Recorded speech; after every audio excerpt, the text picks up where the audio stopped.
के दिन की दुआ, अल्लाहुम्मरज़ुक़नी फ़ीही रहमतल ऐताम व इत्आमत तआम व इफ़सा अस्सलाम व सुहबतल किराम बितूलिका या मलजा अल आमिलीन। रमज़ान के दिन के दुआ बता दी।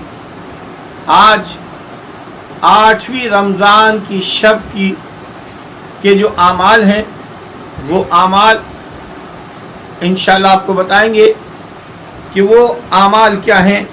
8वीं किताब तोहफ़ा दरवेश में मौला अली इब्न अबी तालिब अलैहिस्सलाम का ये कौल मिलता है कि अमीरुल मोमिनीन ने फरमाया, अगर कोई शख्स 8वीं माह रमज़ान की रात 2 रकत नमाज पढ़े और हर रकत में 1 दफ़ा सूरह अल-हम्द और 10 दफ़ा सूरह तौहीद पढ़ेगा और फिर 1000 दफ़ा तस्बीह पढ़ेगा तो उसके लिए जन्नत के 8 दरवाजे खोल दिए जाएंगे।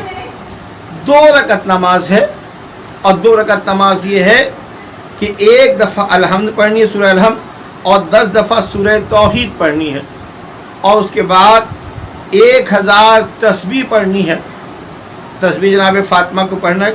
तो जो भी ये इंसान अमल करेगा, ये 2 रकत नमाज अदा करे और फिर 1000 बार तस्बीह फ़ातिमा को पढ़ेगा तो क्या होगा, उसके लिए जन्नत के 8 दरवाजे खोल दिए जाएंगे और वो जिस दरवाजे से चाहेगा उससे दाखिल होगा।